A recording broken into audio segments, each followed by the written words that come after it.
Segundo lugar, necessitamos de líderes tementes a Deus. Versículo 9 aí. Neste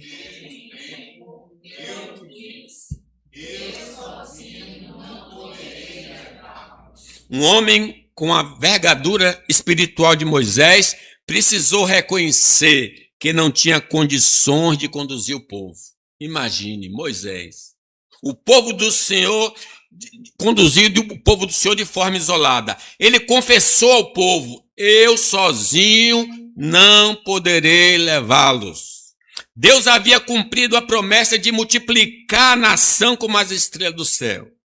Mas com o crescimento vieram os desafios. Moisés, com muita sabedoria, admitiu: como suportaria eu sozinho o vosso peso, a vossa carga e a vossa contenda? Essa é uma grande lição.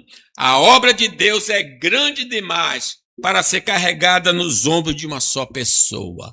Por isso que Deus mandou escolher presbíteros, em plural, presbíteros e diáconos. É preciso ter uma liderança. Deus, em sua infinita sabedoria, irmãos, não nos deixou desamparados para a missão.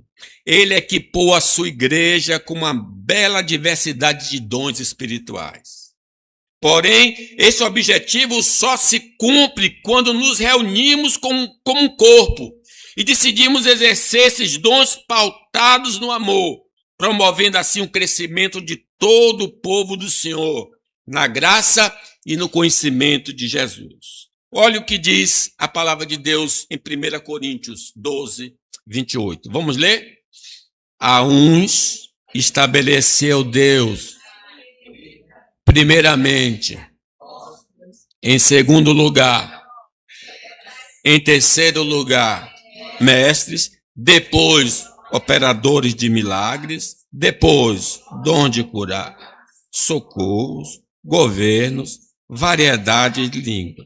Cada dom importa e todos são necessários para o avanço do reino de Deus.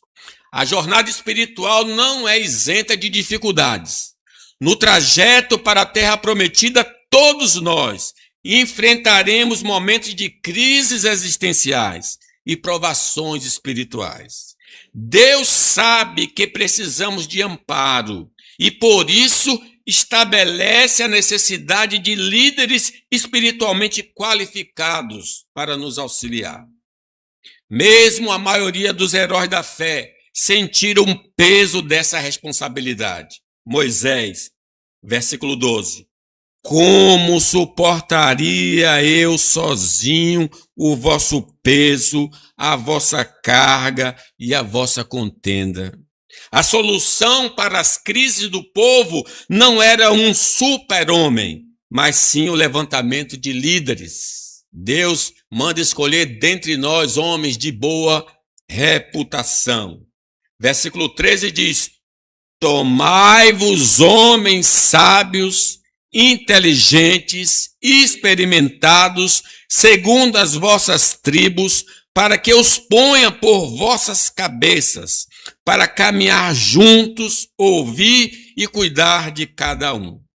As crises geradas pelo crescimento sempre exigem sabedoria da liderança. Assim foi na igreja em Jerusalém. Com a multiplicação dos discípulos, surgiram necessidades práticas urgentes, como a falha na distribuição de alimento para as viúvas. Em vez de tentarem resolver tudo sozinhos e acabarem negligenciando sua vocação principal, os apóstolos entenderam que precisavam de ajuda. Conforme lemos em Atos 6, eles orientaram a igreja a escolher 7 homens de boa reputação, cheios do Espírito e de sabedoria, para assumirem as questões práticas. Ao delegar esse serviço a líderes qualificados, os apóstolos puderam se dedicar integralmente à oração e ao ministério da palavra, provando mais uma vez que Deus levanta pessoas com diferentes dons para que todo o corpo seja cuidado. como é importante cada um aqui na igreja. Você tem um papel na igreja. Eu não poderei fazer o que você sabe. E você não pode fazer o que eu sei. Porque cada um recebeu de Deus um dom. O rebanho do Senhor, irmãos, é imenso. E para garantir que todos recebam a devida atenção, Deus estabelece uma liderança organizada. Vejam do 15. Está aí. Tomai, pois, os cabeças de vossas tribos, homens sábios e experimentados, e os fiz cabeças sobre vós, chefe de milhares, chefe de 100, chefe de 50, chefe de 10 e oficiais, segundo as vossas tribos. O grupo de líderes chamado para assistir o povo recebe frações das ovelhas de Cristo em proporção à sua capacidade de orientar e cuidar da família da fé. A instrução bíblica nos lembra de que o padrão para o justo juiz é a imparcialidade.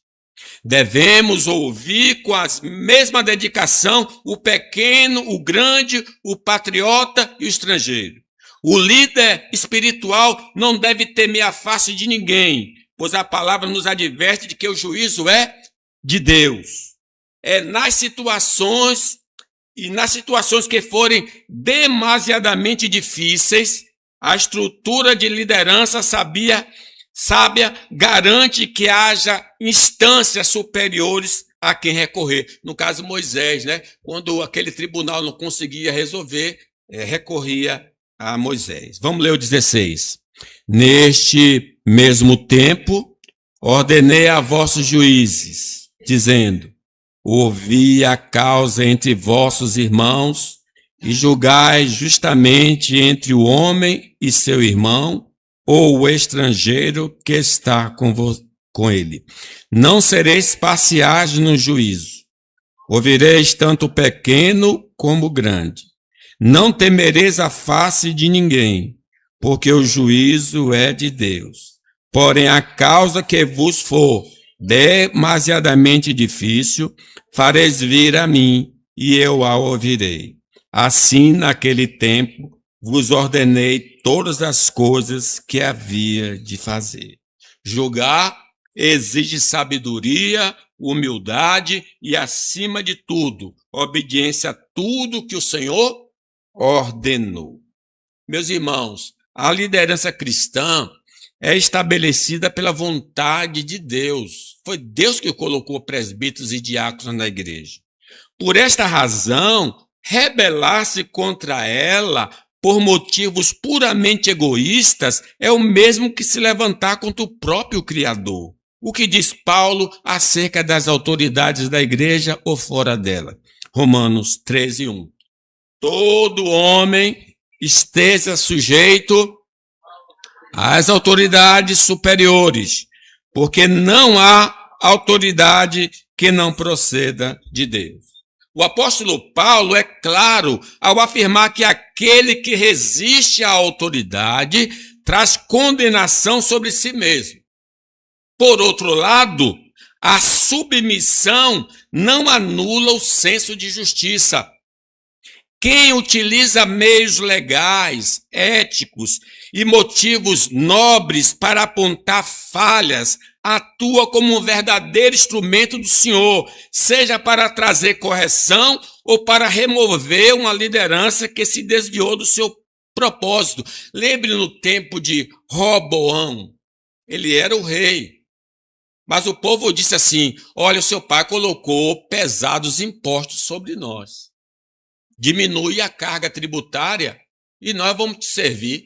Ele disse: não vou diminuir coisíssima nenhuma, vou aumentar a carga tributária. Aí o povo disse: então não vamos aceitar o seu governo, e houve então a divisão. Então nós podemos, de maneira lícita, se voltar contra a autoridade que está errada, como o próprio João Batista fez com Herodes. Não é lícito possuir a mulher do teu irmão.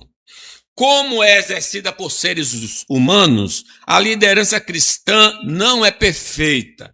e, portanto, está naturalmente sujeita a críticas construtivas e elogios equilibrados. Um exemplo claro disso na Bíblia ocorreu quando o apóstolo Paulo precisou confrontar Pedro sobre uma atitude hipócrita. O relato está em Gálatas e ilustra perfeitamente isso, quando diz: quando, porém, Cefas, que é Pedro, veio a Antioquia, Paulo dizendo, resisti-lhe face a face, porque se tornara repreensível. Paulo notou que Pedro e até mesmo Barnabé estavam agindo com dissimulação, afastando-se dos gentios por medo do que os judeus pensariam.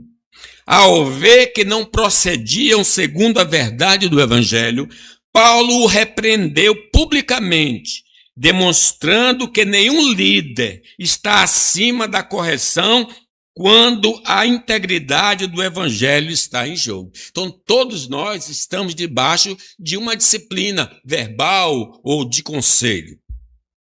O processo de escolha da liderança cristã, irmãos, envolve a participação ativa do povo de Deus, mas não de forma aleatória.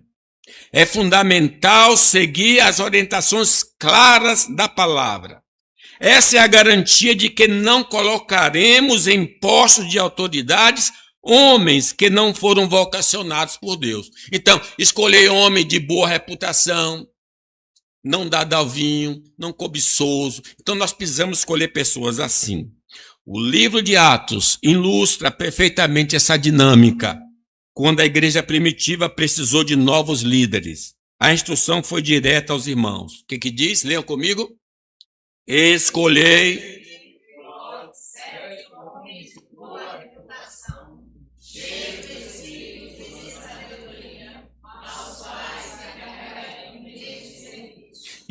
era para distribuir cesta do amor. E ele diz, cheio do Espírito Santo. Era para distribuir cesta, cheios de sabedoria. Então, veja, é uma coisa simples, mas precisa ser cheio do Espírito Santo.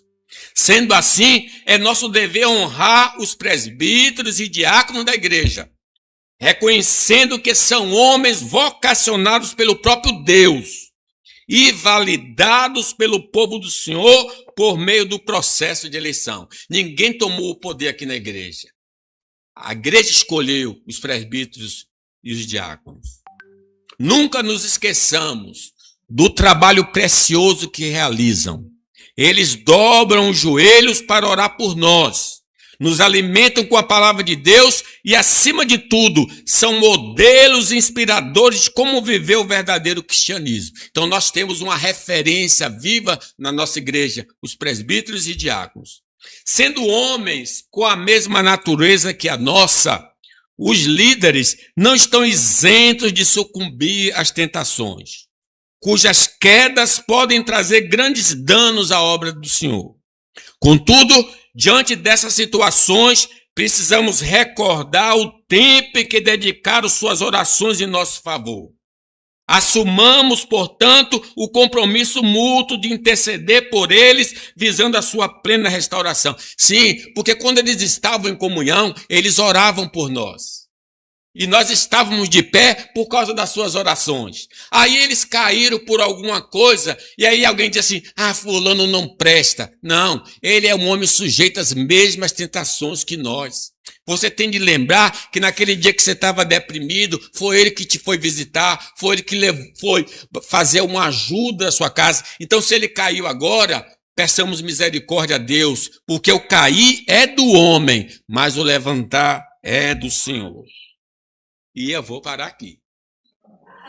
2, não passa de gado, ainda faltam 6. Então, o que é que nós aprendemos na nossa caminhada? Que nosso lugar não é aqui. Para de sonhar com as coisas dessa vida, pensar nas coisas de cima, nas coisas do alto, onde Cristo está sentado à direita do Pai. Lembre, Deus colocou homens, sim, homens fracos, mas colocou presbítero e diácono para nos orientar, para orar por nós. Respeitemos essas autoridades, desde que elas permaneçam na santa palavra do Senhor. Que Deus nos abençoe.